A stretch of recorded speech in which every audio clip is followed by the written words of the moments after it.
Hello YouTube, Roarshak here. Today I want to share with you the second house on the PTS server, Sword Singer's Redoubt. Another 700 slot notable home that will be available in Update 41. So sit back and grab a snack while Mini Molag Ball and I explore this massive oasis. Still not as big as my empire, says the extremely small Molag Ball. And let's head inside and take a look at this new alik'r home.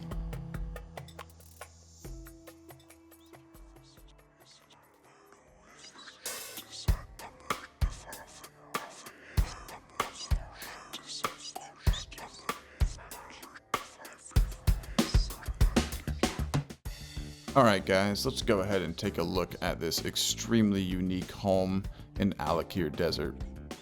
My first impressions are it's extremely large. There is a very massive cavernous mine beneath that hole in the red tent there that we will inevitably get to. But let's go ahead and start with these elevated areas outside overlooking the area down below. Some opportunities here for maybe some custom buildings, something overlooking the compound.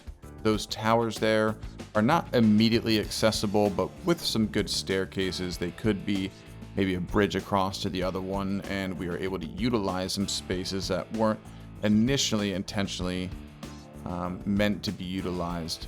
Though I feel like a lot of homes always give us those extra spaces that we can build to, which I really like. Gives the owner a bit of freedom and creativity when they want to express or push the boundaries of their homes. Back side of the house here, some carts leading to this exit. Just another way to get in and out of the home. As we rotate back around here through the two towers, we are met with these two new statues, very cool. And back into the courtyard here, a lot of merchant stands and carts, some pretty good furnishings. I will say if you are thinking about potentially getting this one furnished, I would recommend it. As you see here, there are some very expensive incense burners and red guard furniture that can be pretty pricey, especially on the PCNA. But overall, some very nice furnishings to get you started. You don't necessarily have to go with the outdoor tent vibe, but it does start off with some nice furnishings to get you going, to create some sort of compound. As we see that new fire on the left there, that is a new provisioning station. Really excited to get my hands on that. I think that's going to fit in on a lot of very nice builds. But yeah, it's pretty much set up as just a compound, so to speak, right now. We're going to head down towards the mine here, and this is what I like to call the camel entrance. As you see the camels on the wall, and the camels will give you an opportunity to head down to the mine here and start the tour of what is below, but there is a much more fun and unique way to enter this home, and that is through the bucket drop here. I call it the bucket drop because you can use that bucket to go up and down, but it's a little bit more fun to jump in, I say. So now that we're in the bottom of this mine, just beautiful, beautiful reflections on the ceiling from the water, the crystals.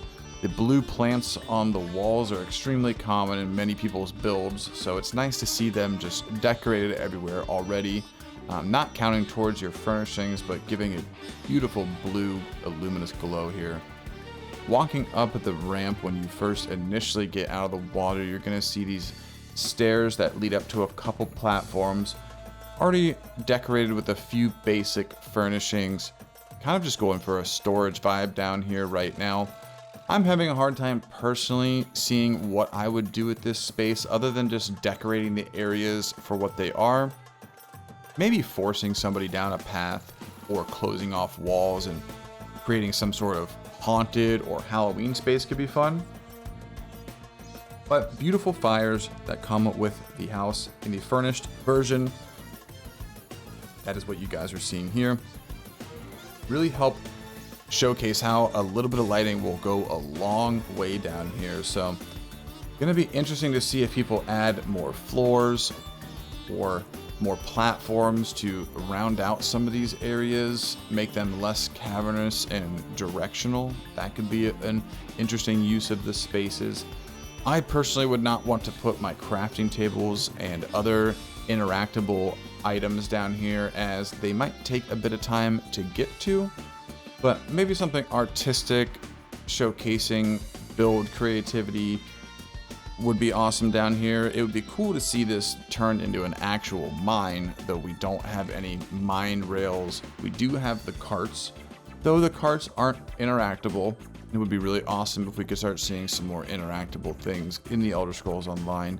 We do have a lot of switches and doors and lights, and we already have the link functionality, so in my opinion, I think it would be awesome if we could start linking things together, triggering doors, lights, etc. And I guess you could extend that to maybe a mine cart or a rail cart as well, which would be cool. Sending a cart through your house or letting people ride on it. I just think that there's a lot of opportunity here to expand in the Elder Scrolls. So back where we started, we're gonna head down this hallway here, which takes us to the back area, back by that camel entrance. This is where the camel entrance would have taken us. And we're gonna have 2 rooms down here. This is a smaller one, which they've got decorated with some small storage bins.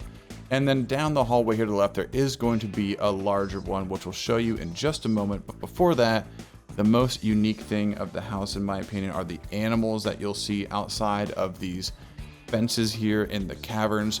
You cannot go out there, unfortunately, but a very cool touch, in my opinion. Into the final room here, a much larger space than the other one. Looks like they've got it set up as a bit of a tavern at the moment. But I think, based off what I'm seeing, the best suggestion I've heard for this house so far is from my friend Mariah Love 1025, and she said to turn it into a zoo. And I personally think that this would be an awesome house to do so.